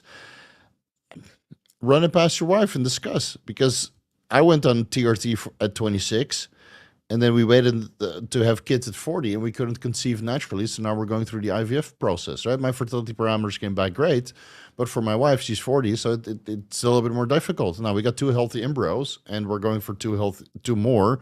So we have 100% certainty that we can have 2 kids. Because, well, the live birth rates for IVF are also not 100%. So if I had a time machine, I at least would freeze my sperm at 26, but we probably still have kids later on because I wanted to reach a certain amount of financial security. So if you can afford 3 kids, go for it, man. I could not afford 3 kids when I was 26. Hell no. So decide it for yourself, dude. I don't know. These big decisions you shouldn't put on my shoulders. It's something you have to decide. Hey, Steve, tips for bulking on keto. I like keto for studying and well-being, but I have zero appetite on it. I added fruits, so I added fruit and milk. Well, it's not really keto, but well, I don't know. You can eat more fats and add in a little bit of fruit or rice post-workout. That's what I do. I just eat more fat and eat a little bit of carbs post-workouts, which doesn't really seem to affect my state of ketosis that much, maybe for 2 or 3 hours. And then it's metabolized, and I'm usually right back into ketosis 2 or 3 hours after the fruit meal. And usually in the evening I train, and after training I don't really do much cognitive work. So by the time I work the next day, I'm certainly in ketosis because I've been fasting from food the entire night. And then I can get right to work and have a good productive day. And then I train, and then I'm less productive. So plus I should be just doing fun stuff after the gym, like the Vigorous Q&A. Have you seen Zac Efron's physique as a wrestler in Iron Claw? That was a great movie, man. He's big and dry as fuck. Yeah. Yeah. Steroids, baby. Why do you think his face changed so much? It's not just Botox. That's just fucking steroids. Great movie, man. Especially the ending. I'm not going to spoil it for you guys, but you should watch that movie. It's Manly Tears. Manly Tears. Especially if you had a dad that wanted him to be the exact same as you and vicariously lived his aspirations through you at a certain point in your life. Hey, I was a consultant, so you should be a consultant. And later on, you realized that it was all horseshit. So you just do your own thing. Yeah. I started with 5 IUs a GH every night. Been 3 weeks. Hands are numb, swollen. Is there any way I could handle this without coming off or titrating? I just mentioned about taurine and potassium, right? So use the timestamps or go back maybe 10 minutes and just scroll through it because I gave this exact same answer, but you need to come off for a couple weeks. You know, there's no way around it.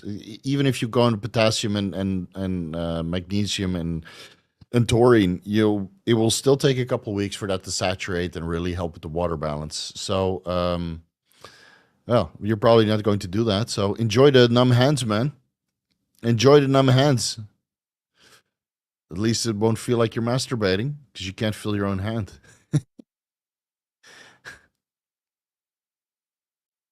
Imagine somebody is doing it. Somebody else is doing it. Does anybody know who these guys are who design steroids? Do they even lift? Design steroids? Oh, you mean the ones that produce steroids? No, they're chemists, man. Most of them don't lift. They're just biochemists. They're not interested in steroids taking. They're making it to make money.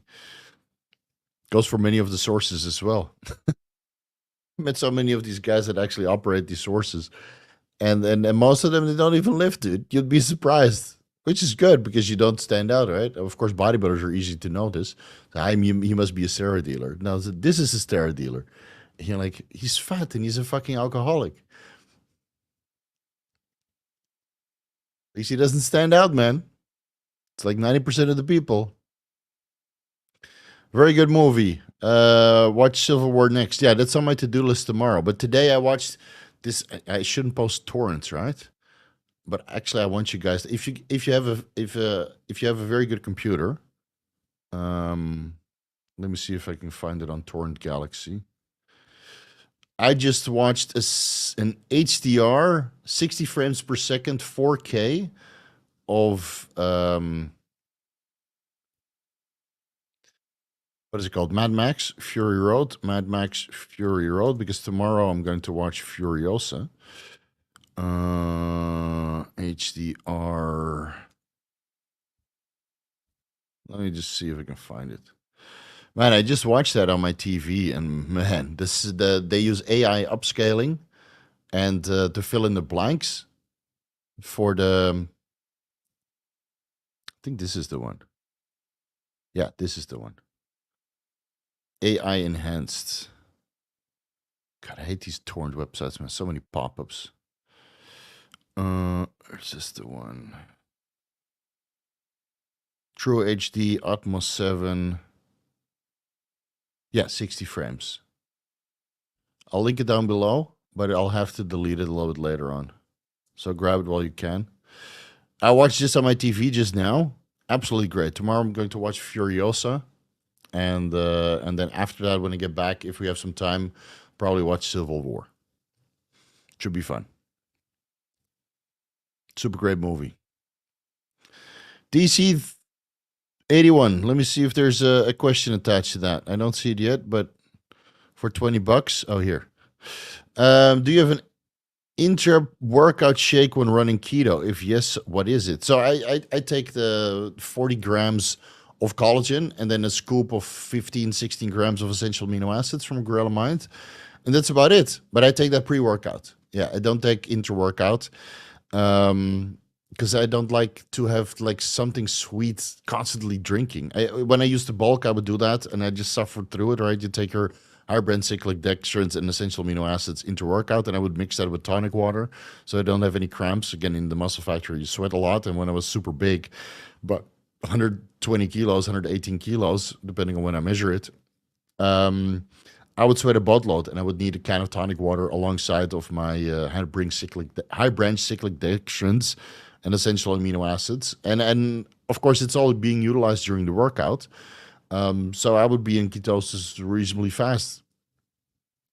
Again, but I just don't like the taste. Having constantly something sweet and tasty. I like water, man, when I work out. So intra-workout is good if you really want to bulk, or if you're cutting and you're 4 to 6% body fat, which most people never reach, including myself.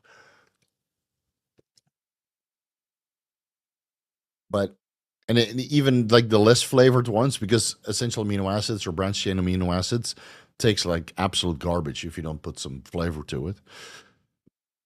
So that will be my suggestion. I just have 40 grams of collagen protein with some essential amino acids, and then 400 milligrams of ubiquinol, and I go to town. Yeah, Mad Max in 4K, man. Mad Max Fury Road in 4K, 60 frames per second. I was like glued to the screen. If your hand is numb and you whack off, it's called the stranger. You're welcome. Okay, that's good to know. I'll tell my wife that. Can you be the stranger for me tonight? Just kick back, watch it happen. I'm gonna go to the bathroom real quick. Not because, but I really have to pee right now. I mean, look how far I'm down to my water bottle. I'll answer your question when I get back, Carson.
And we're back.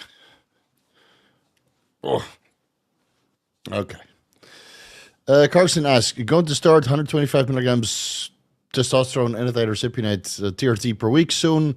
Want to start finasteride and minoxidil for hair loss prevention and regrowth before it's a problem. Tips and opinion.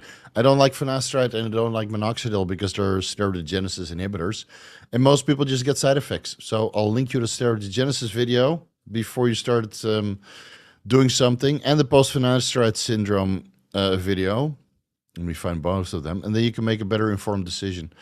I think these are end-stage hair loss management medications, and maybe you don't need it. Maybe it's just you go on TRT and a month later you check your DHT level, see how your hair loss progresses, because maybe nothing happens, you know? Finasteride.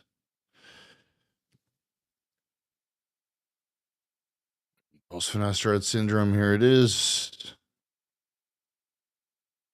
Did you go on TRT for your libido and shit to improve? But minoxidil and finasteride can kill your libido, so what's the point? Yeah, watch those videos, man, and then decide. Can HCG monotherapy lower SHBG? Natty 400, 740 testosterone, high SHBG. In most cases, SHBG goes up because estradiol levels go up, and then HCG just seems to contribute. So you might need proviron to bring that down, 6.25 milligrams, 12.5 milligrams once or twice per day.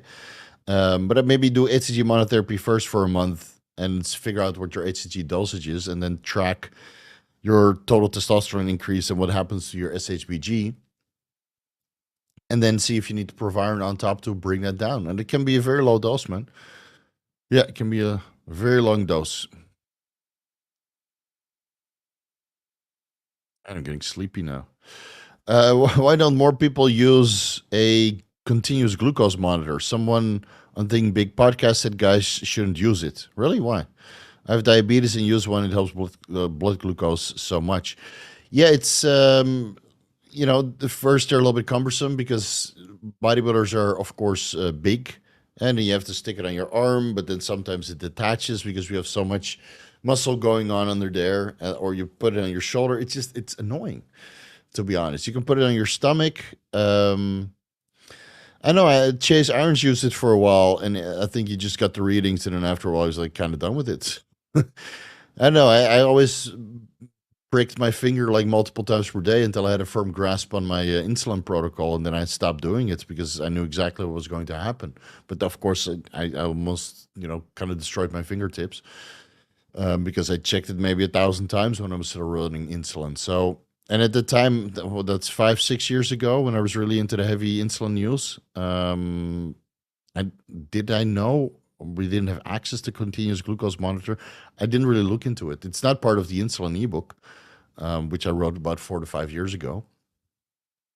So yeah, maybe I wasn't aware at the time. But if you want to use it, man. They're not too expensive.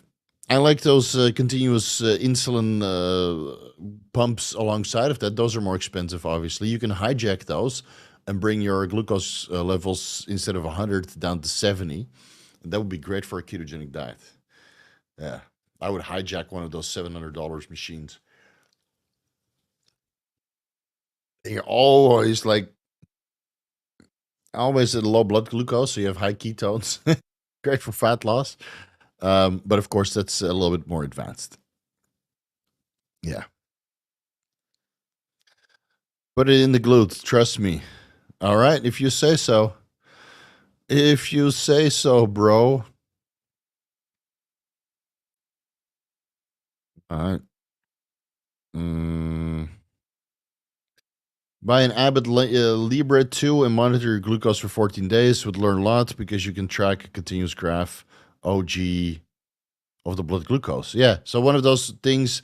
I know several people use it. I don't know. I think every time I check my blood glucose, it's normal. Of course, if I go out on a cheat meal, it's probably all over the place. But I don't really care anymore, man. I'm 100 kilos. I don't want to be any bigger. I know what works for me. I'm kind of done with that shit. So, but feel free to go for it if you're still trying to gain a boatload of size.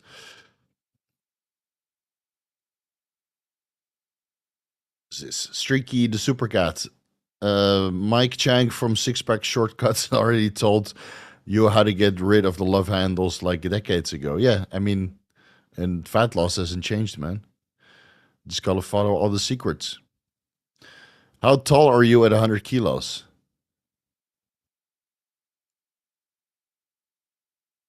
I think that's the wrong way to ask for it. But I'm 5'9", 175 centimeters. People always want to know my height because to see if the 100 kilos is big. Come meet me one day. I'm big. That's what she said.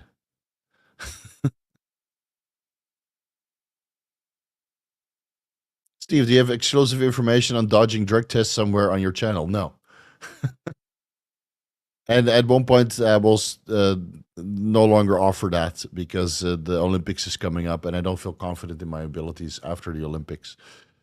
So, personalized services for that kind of information will cease. Thoughts on Pan Pharma, testosterone cypionate, ampule? They have cypionate? From a mutual friend? I have a lot of friends, but I'm sure I know what you mean. Let me double check if that's even on his list. Pan Pharma.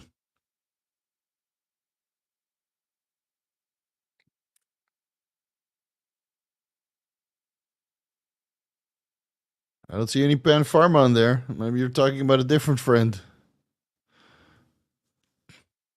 Pan Pharma test. I mean, I thought they only have testosterone enanthate.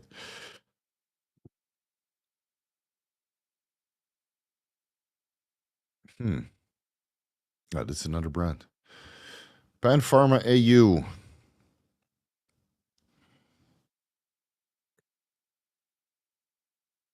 Well, this doesn't help either. Anyway, what's the lowdown on faked pharma grade testing? Pan Pharma is produced in castor oil, so there's no. I don't think it's fake unless the oil is super thin. I've never seen fakes of Pan Pharma / Rotex Medica, and I think it's testosterone enanthate, man, not testosterone cypionate. So do some more research. Oh, that source. Okay. Yeah. No, those are fine, man. Service is, a little bit slow, but everything they have is legit, man. At least the pharmaceutical stuff. So don't have to worry about it. It's testosterone enanthate. If I'm correct, then that might be sent from Thailand. So get ready. It's the same Pan Pharma that I have in my steroid cupboard as a backup in case I run out of Bayer testosterone. Do you know any other good coaches that offer services to help beat the drug test? I still offer them. It's on my website. A 1 hour consultation will get you there, $1,620. But anybody else who is as good as I am, no. There's people who claim a lot, but I don't know anybody who has the success rate that I had. But after the Olympics, I don't feel confident, and it's I don't get enough consultations like that to upkeep everything. So after the Olympics, I will retire from those services. But for now, have a look at my consultation rates. Read through it. A 1 hour consultation is the way to go. Or 1 hour personalized advice by email. It's the same rate.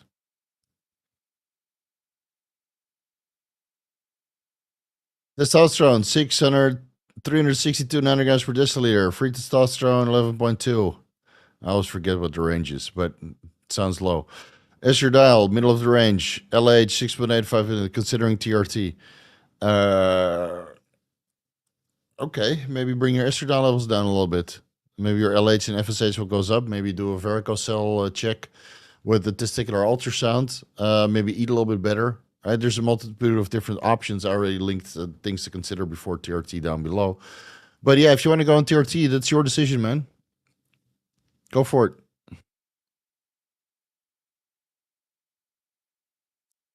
Is there any online forum for people sharing their lab tests after they did steroid and checked it? There used to be a website like that, but I think it turned out to be a fake website, and they only tested underground labs. So I don't know. I would just place a minimum order and send it in for your own testing, because all these tests can be faked, man. You never know with these websites. Now, there used to be a British website that would check recreational drugs and steroids, and they closed it down because they said it's, what was it, 75% of the samples did not either contain the active pharmaceutical ingredient or something else or nothing at all. So they're like, why we're testing like 1 out of 3 samples actually has something in it, that's as labeled. So why do we bother? So they shut that down. I've used 3 Arimidex brands, including Alcoholics Anonymous. No change in blood work. 300 tests. Ended weekly, daily pinning. Jesus Christ. Working up 1 milligram daily. Is it possible that there are non-responders? Could be. If you already tried 3 different brands and nothing changes, then look into Aromacin. Right? Maybe you have a boatload of maybe it just doesn't bind go into the aromatase enzymes correctly because of a genetic polymorphism.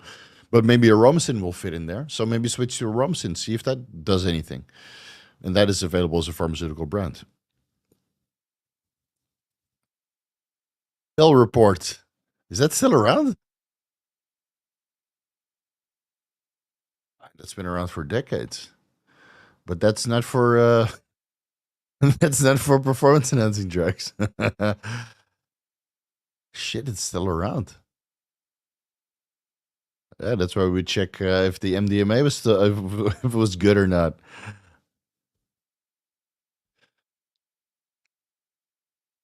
Where are they located?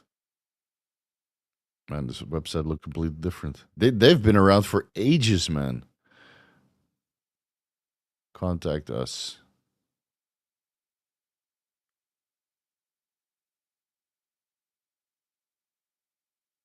Hmm. Yeah, but I don't think they check for performance enhancing drugs, only recreational drugs.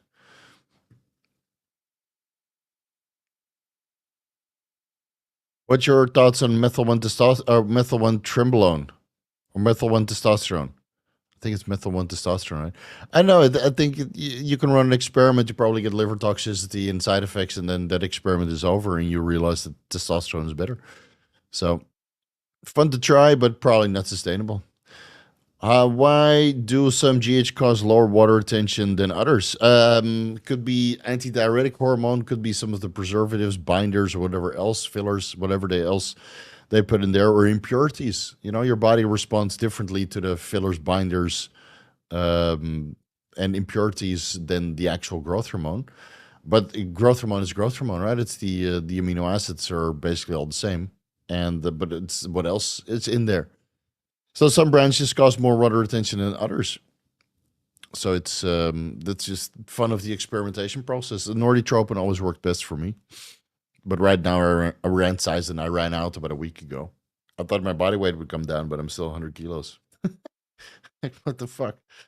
It's good that the Tren is coming out, so I can get a little bit lower in body weight, so I have some more muscle to build. Is it okay to have elevated creatine phosphokinase from workouts and creatine about triple the maximum range? Oh, I thought you said creatinine. So my creatinine is 3.75. That's not good.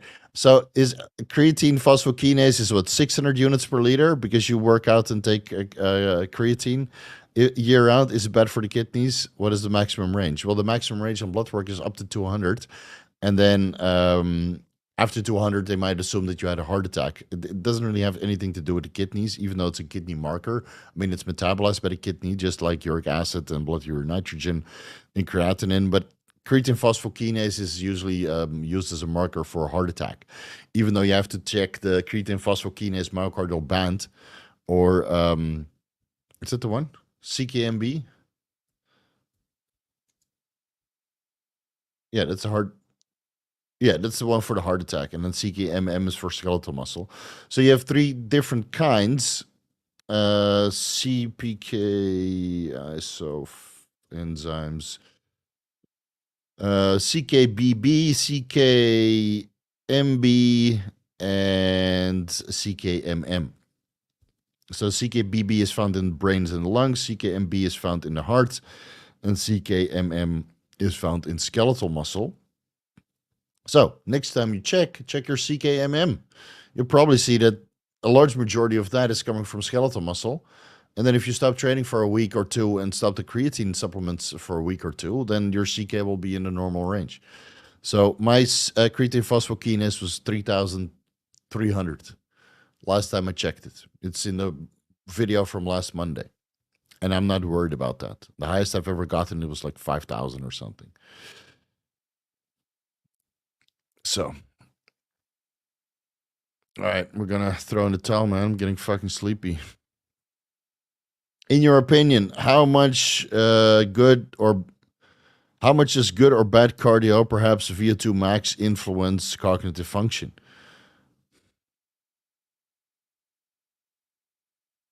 Not sure. I think if you have bad cardiovascular endurance, you probably feel brain fogged. But if you have good cardiovascular endurance and high VO2 max, then yeah, you should feel more because your vasculatory system works better, right? So a daily fasted cardio is a staple for me. And if you're complaining about me being tired, it's 2 o'clock in the fucking morning. What do you expect? It's 2 hours before my bedtime. So I would do the cardio in because I'm sure it contributes. All right, last one. I started Primo at 200 milligrams per milliliter. Enjoy the post-injection pain. It's good stuff in MCT, but but way more peptidomestrone. If I dilute it with more stellar oil, will it go smoother? Yeah. So if you get some grapeseed oil USB grade that you can buy on Amazon, might still need to filter it. Let me answer this one first. So you might still need to filter it, the USB grade, and then dilute it to 100 milligrams per milliliter. And MCT oil it disperses really fast, and they can also give you post-injection pain, even if the concentration is 50 milligrams per 1 milliliter, because the MCT oil disperses and absorbs and breaks down with the lipases, and then you're left with primobolan or methylene enanthate, which some of that will metabolize at the site of the administration, and thus you get post-injection pain. Yeah, that kind of sucks. Tren makes you breathe like that. No, the whole day I've been eating. I've been carb loading the whole day. So previous weeks you can see that I don't really eat, and then on Saturday or Sunday eat. But yeah, of course the Trenbolone also makes you breathe a little bit harder. It's just part of the game, man. But my stomach is sticking out because I had a boatload of sushi. I'm carb loading today. I mean, look at this, dude. See these cannons? You think they're not full of carbohydrates? My stomach is also full with carbohydrates. So if I bought your ebooks when they were on sale and forgot to download them, how would I go about getting them? I already emailed you my receipt. When?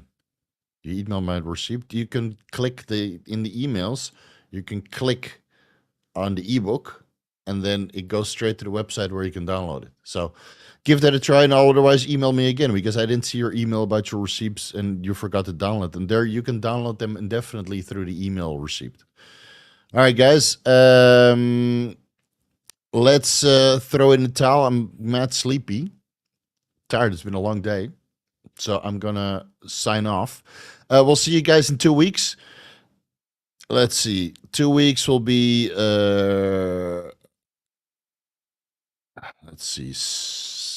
the 8th. So next weekend there will be no Vigorous Q&A because I'm in China and there's the VPN there is probably not so good.